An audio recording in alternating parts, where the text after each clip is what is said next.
You, John Fitzgerald Kennedy, do solemnly swear. I, John Fitzgerald Kennedy, do solemnly swear. That you will faithfully execute the office of President of the United States. That I will faithfully execute the office of President of the United States. And will, to the best of your ability. And will, to the best of my ability. Preserve, protect, and defend the Constitution of the United States. Preserve, protect, and defend the Constitution of the United States. So help you God. So help me God.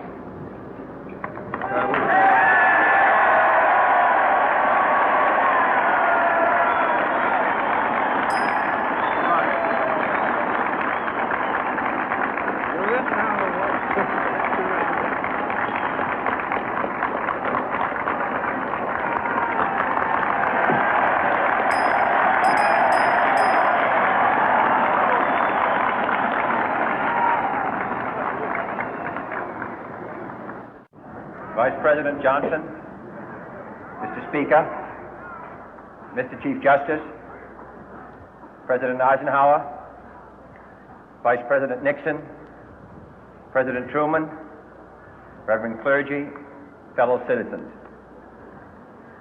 We observe today not a victory of party, but a celebration of freedom, symbolizing an end as well as a beginning, signifying renewal as well as change.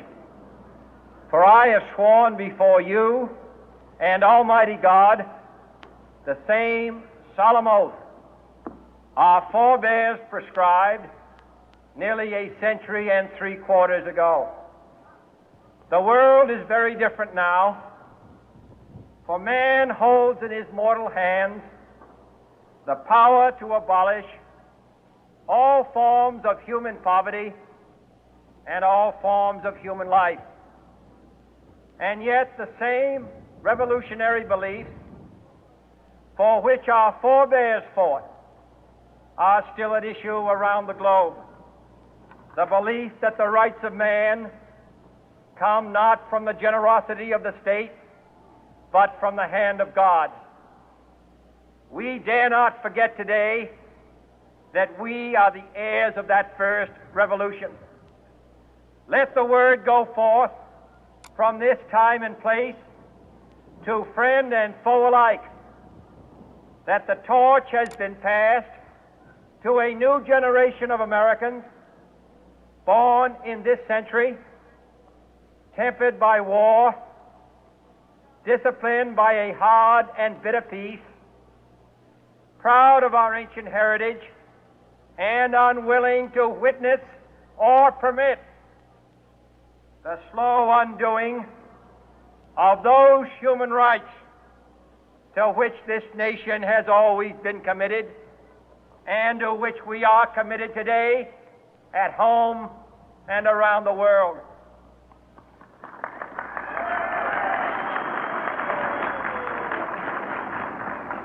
Let every nation know, whether it wishes us well or ill, that we shall pay any price, bear any burden, meet any hardship, support any friend, oppose any foe to assure the survival and the success of liberty.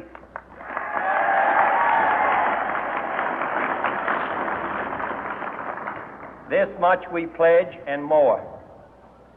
To those old allies whose cultural and spiritual origins we share, we pledge the loyalty of faithful friends. United, there is little we cannot do in a host of cooperative ventures. Divided, there is little we can do, for we dare not meet a powerful challenge at odds and split asunder. To those new states whom we welcome to the ranks of the free, we pledge our word that one form of colonial control shall not have passed away merely to be replaced by a far more iron tyranny.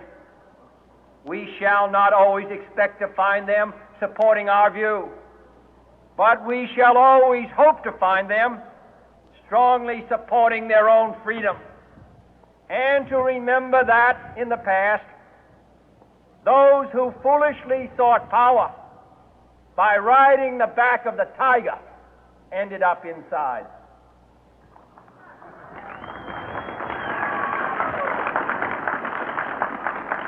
To those people in the huts and villages of half the globe struggling to break the bonds of mass misery, we pledge our best efforts to help them help themselves for whatever period is required, not because the communists may be doing it, not because we seek their votes, but because it is right. If a free society cannot help the many who are poor, it cannot save the few who are rich.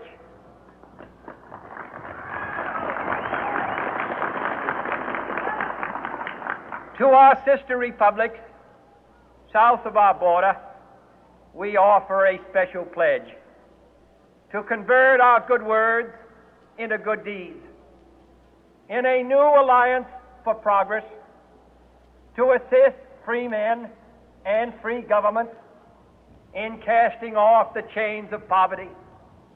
But this peaceful revolution of hope cannot become the prey of hostile powers. Let all our neighbors know that we shall join with them to oppose aggression or subversion anywhere in the Americas.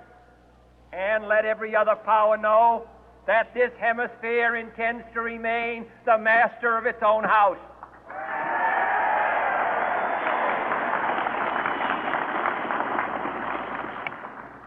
To that world assembly of sovereign states, the United Nations, our last best hope, in an age where the instruments of war have far outpaced the instruments of peace, we renew our pledge of support to prevent it from becoming merely a forum for invective, to strengthen its shield of the new and the weak, and to enlarge the area in which its writ may run.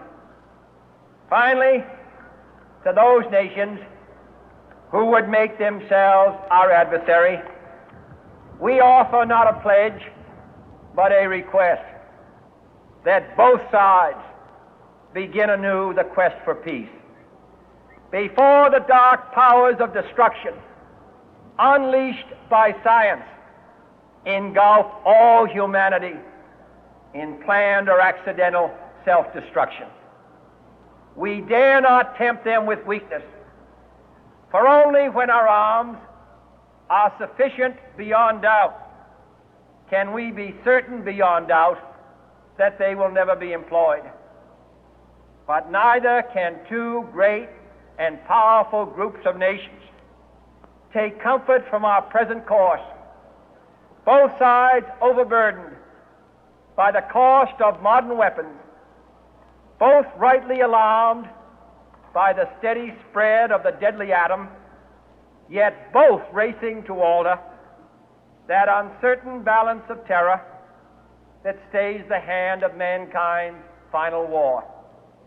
So let us begin anew, remembering on both sides that civility is not a sign of weakness, and sincerity is always subject to proof. Let us never negotiate out of fear, but let us never fear to negotiate.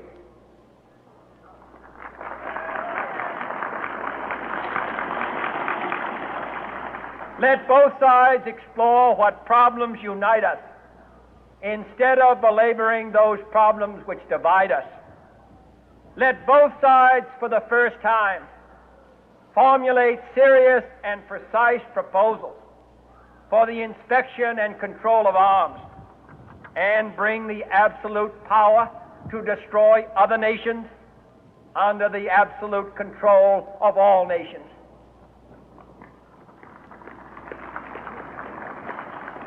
Let both sides seek to invoke the wonders of science instead of its terrors.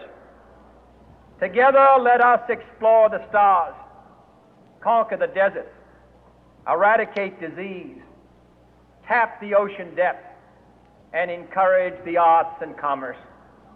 Let both sides unite to heed in all corners of the earth the command of Isaiah to undo the heavy burden and let the oppressed go free.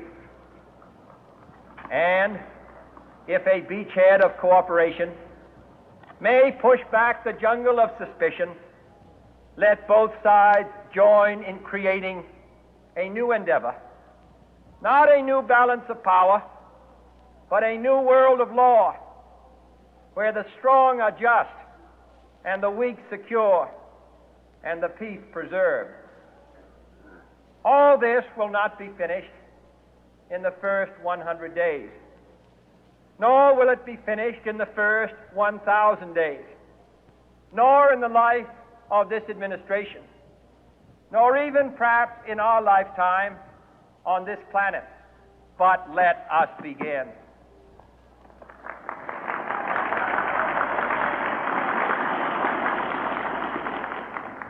In your hands, my fellow citizens, more than mine, will rest the final success or failure of our course. Since this country was founded, each generation of Americans has been summoned to give testimony to its national loyalty. The graves of young Americans who answered the call to service surround the globe. Now the trumpet summons us again, not as a call to bear arms, though arms we need, not as a call to battle, though in battle we are, but a call to bear the burden of a long twilight struggle, year in and year out, rejoicing in hope, patient in tribulation, a struggle against the common enemies of man, tyranny, poverty, disease, and war itself. Can we forge against these enemies a grand and global alliance, north and south, east and west, that can assure a more fruitful life for all mankind? Will you join in that historic effort?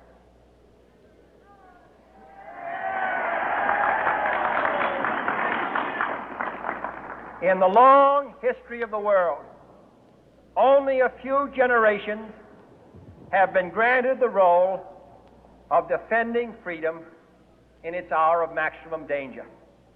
I do not shrink from this responsibility. I welcome it.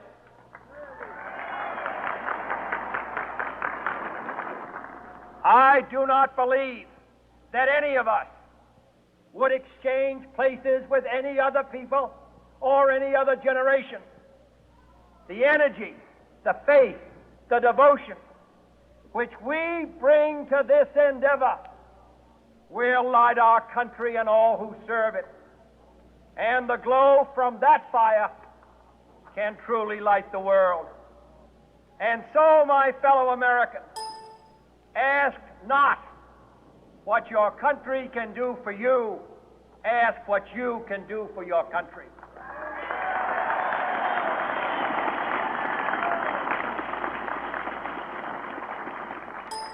My fellow citizens of the world, ask not what America will do for you, but what together we can do for the freedom of man.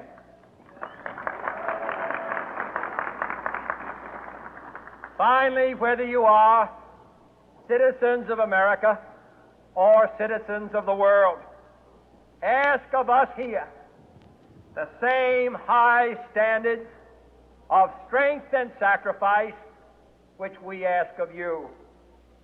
With a good conscience, our only sure reward, with history the final judge of our deeds, let us go forth to lead the land we love, asking His blessing and His help, but knowing that here on earth God's work must truly be our own.